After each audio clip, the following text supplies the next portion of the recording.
नमस्कार. चंद्र राशीप्रमाणे वृषभ राशींच्या व्यक्तींना नोव्हेंबर 2025 या महिन्यासाठी मी आता मार्गदर्शन करणार आहे. वृषभ राशींच्या व्यक्तींना हा महिना उत्साहवर्धक असं म्हणता येईल. म्हणजे चांगल्या आणि वाईट अशा गोष्टींची जर आपण तुलना केली किंवा तागडीत ठेवलं, तरोजूत ठेवलं, तर चांगल्या गोष्टी जास्त आहेत या महिन्यात असं या ठिकाणी दिसून येत आहे. आता हे ऐकल्यावर तुमच्याकडनं साहजिकच आनंद होईल आणि तो आनंद व्हायलाच पाहिजे, कारण याचा नेमका फायदा आपण कसा करून घ्यायचा या मार्गदर्शनाचा, त्याची तुम्हाला एक कल्पना यापासून येऊ शकते. या महिन्यामध्ये साधारणपणे आपल्या कुंडलीमध्ये वृषभ राशींच्या व्यक्तींना उत्साह जो आहे तो उत्साहाच्या भरामध्ये आपण अनेक गोष्टी पादाक्रांत करायचा प्रयत्न कराल असं दिसतंय. म्हणजे ज्या गोष्टी आपण करू म्हणून अशा ज्या ठरवलेल्या होत्या त्या गोष्टी आता उत्साहाने तुम्ही करायला लागाल.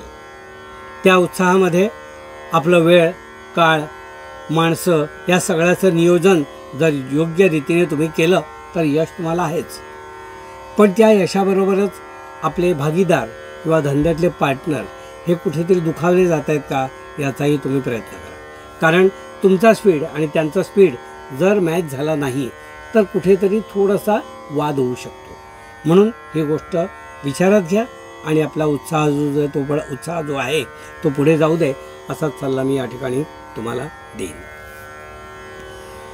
वृषभ राशींच्या व्यक्तींना मी असं सांगू इच्छितो की या महिन्यामध्ये थोड्या प्रकृतीची तुमची जी आहे ती थोडी उष्ण राहील असं यामध्ये दिसून येत आहे. त्यामुळे प्रकृती उष्ण राहिली की उष्णतेचे विकार आणि आता जो होणारा नोव्हेंबर महिना जो आहे त्यामध्ये उकाडा, यामुळे थोडंसं आपल्या प्रकृतीकडे या पद्धतीने तुम्ही लक्ष ठेवा की उन्हाळ्यामुळे होणारे त्रास काही त्यात ॲड होणार नाही ना, हे जरा लक्ष ठेवून आपल्या प्रकृतीला सांभाळा. एवढंच मी तुम्हाला एक इशारा देतो आहे.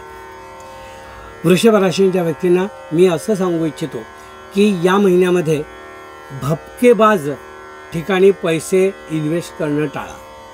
कारण अशा ज्या काही स्कीम्स येतात त्या स्कीम्स विकणारे जे लोक आहेत त्यांना सेल करायचे, ते तुम्हाला प्रलोभनं, आकर्षणं अशी तुमच्या समोर आणतील आणि तुम्ही एकदम त्यात भुलून खिशात पैसे जर टाकून बसाल तर हे तुम्ही टाळा.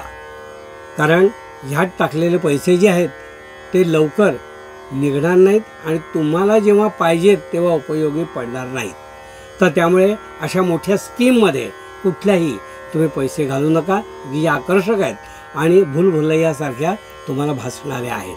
हे मी मुद्दाम तुम्हाला सांगतो आहे, कारण आपले ग्रहमान असं झालं की ह्या गोष्टी आपोआप आपल्यासमोर येतात आणि आपण त्यात अडकतो. तर हे तुम्ही मात्र या महिन्यात करू नका.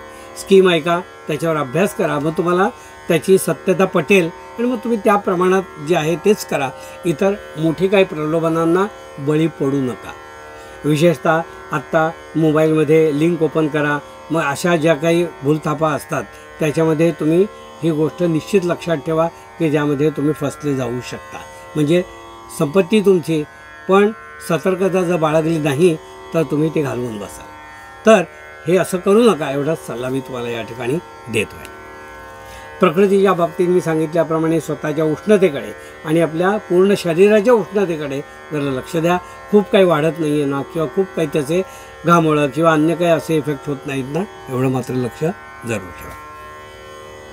नोकरी करणारे जे व्यक्ती आहेत त्यांना या महिन्यामध्ये नवीन प्रयत्न नोकरी बदलासाठी जर करायचं प्लॅनिंग असेल तर ह्यासाठी या महिना उत्तम आहे. नोकरी बदलासाठी प्रयत्न तुम्ही सुरू करा. अनेक ठिकाणी इंटरव्ह्यूचे योग येत आहेत. अगदी महिन्याला 4 ते 5 इंटरव्ह्यूसुद्धा तुमचे या महिन्यात होऊ शकतात आणि तसे इंटरव्ह्यू झाले तर तुम्हाला पॉझिटिव्ह आहे, काहीतरी घडणार आहे असं या ठिकाणी दिसतं आहे. म्हणून नोकरदार व्यक्तींनी जर दुसऱ्या शोधात असाल नोकरीच्या तर जोरात कामाला लागा. असं नाही की ह्या ठिकाणी तुमचा उत्कर्ष होणार नाही असं नाही आहे, पण एक संधी तुम्हाला मिळाली तर त्या संधीमुळे तुम्ही एक जंप घेऊ शकता आणि ती जंप कधीतरी आपल्याला आयुष्यात मारायची संधी असते. ती संधी तुमच्या वृषभ राशीला या नशिबाने आता दिलेली आहे. तर ती जंप घेऊन तुम्ही तुमची प्रगती साधा नोकरीमध्ये असाच सल्ला मी या ठिकाणी तुम्हाला देईन. ज्यांचे स्वतःचे लघुउद्योग आहेत किंवा स्वतः उद्योजक जे आहेत त्या लोकांनी मात्र मोठी इन्व्हेस्टमेंट असेल ती करणं टाळा. मोठी इन्व्हेस्टमेंट दोन प्रकारची असते, एक रिटर्न देणारी असते लगेच आणि काही दीर्घ रिटर्न देणारी असते. तर दीर्घ रिटर्न देणारी जी आहे त्यात आत्ता पैसे घालू नका. शॉर्ट रिटर्न देणारी असेल त्यामध्ये पैसे गुंतवायला थोडेसे हरकत नाही. दीर्घ मुदतीच्यात काही पैसे गुंतवू नका, कारण त्याचा दीर्घ आहे ते आणखीन दीर्घ होईल आणि तुम्हाला ते पैसे कामाला येणार नाहीत. आणि आपला बिझनेस तो चालला पाहिजे, तो कुठे थांबवता येत नाही आपल्या या रुटीनमध्ये, म्हणून त्याकडे तुम्ही दुर्लक्ष करा. आणि म्हणून विशेषतः वृषभ राशीच्या व्यक्तींनी छोट्या छोट्या इन्व्हेस्टमेंटमधून आपलं रिटर्न काढून घ्या. वृषभ राशीच्या व्यक्तींना मी असं सांगू इच्छितो की या महिन्यामध्ये स्वतः भागीदारी जर काही तुमचा धंदा किंवा असं काही असेल तर त्यामध्ये समन्वय साधण्याचा प्रयत्न करा. कारण नेमकी दोन डिफरंट ओपिनियन, दोन पार्टनरचे दोन अगदी टोकाचे ओपिनियन होतील असं या ठिकाणी दिसून येत आहे.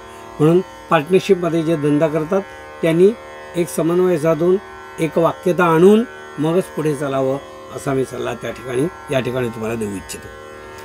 वृषभ राशीच्या व्यक्तींना मी असं सांगू इच्छितो की या महिन्यामध्ये शिक्षण घेणारी जी मुलं आहेत किंवा छोटे विद्यार्थी आहेत किंवा अगदी कॉलेज विद्यार्थीसुद्धा त्यांनी थोडा आळस टाळा. कारण आळसामुळे तुम्हाला थोडासा बॅकफूटवर जावं लागेल किंवा तुम्हाला काहीसा वाईट अनुभव येईल. तर आळस सोडून आपल्या वेळच्या वेळी ज्या कमिटमेंट आहेत त्या सांभाळा. वेळच्या वेळी सगळं आपलं जे आहे ते पूर्णत्वाला नेण्याचा प्रयत्न करा, म्हणजे त्यापासून तुम्हाला खूप दुःख करावं लागणार नाही. कारण विद्यार्थी दशेत एक महत्त्वाचं काय असतं की वेळ आपला फुकट जातो. एखादं वर्ष किंवा एखादं सेमिस्टर पुढे गेलं तर त्या आयुष्यात कधी कधी होतं नाही असं नाही, पण तरीसुद्धा आपल्या आयुष्यातली ती 6 महिने किंवा वर्षभर फुकट गेलं असं होता कामा नये.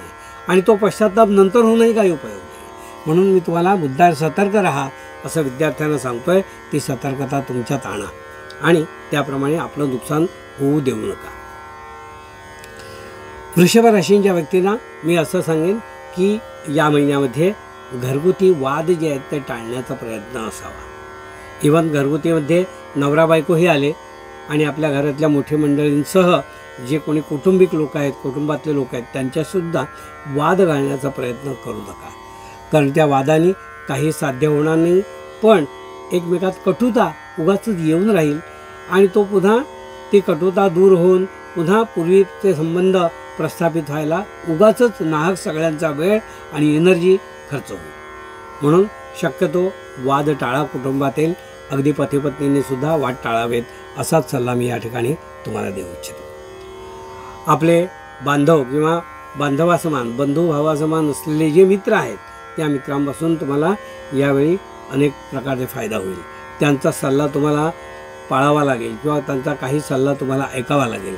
ते तुम्हाला तुमच्या हिताचा आणि यशाचा काही मंत्र देतील, म्हणजे काही मार्ग सांगतील. तर ते तुम्ही निश्चितपणे अवलंबन करा. कारण परिवार नाही म्हणत सॉरी मित्र आणि आपले भावंडासारखे असणारे जे अगदी जवळचे जे कोणी आहेत त्यांच्यापासून तुम्हाला या महिन्यात वेळोवेळी सल्ला प्राप्त होईल. कदाचित त्यांच्याकडून आर्थिक मदतही तुम्हाला मिळू शकते. तर ती आपण अवश्य घ्यावी आणि तसा स्वतःला लाभ करून घ्यावा. उत्पन्नाच्या बाबतीत जर म्हणाल तर उत्पन्न तुमचं या महिन्यात चांगलं आहे आणि शिवाय अनेक पूर्वीपासून येणारं असलेलं जे येणं आहे की जे आपण वाट बघत आहात, जे येणं तुमचं यायचं आहे ते सुद्धा या महिन्यात तुम्हाला प्राप्त होईल. आणि त्यासाठी तुम्ही सज्ज राहा आणि आपल्या या कामामध्ये म्हणजे पैशाच्या आर्थिक कामामध्ये कशा प्रकारे ते गुंतवणूक करता येईल याचं एक नियोजन करा आणि नियोजन करूनच ते करून घ्या असाच सल्ला मी या ठिकाणी तुम्हाला देईन.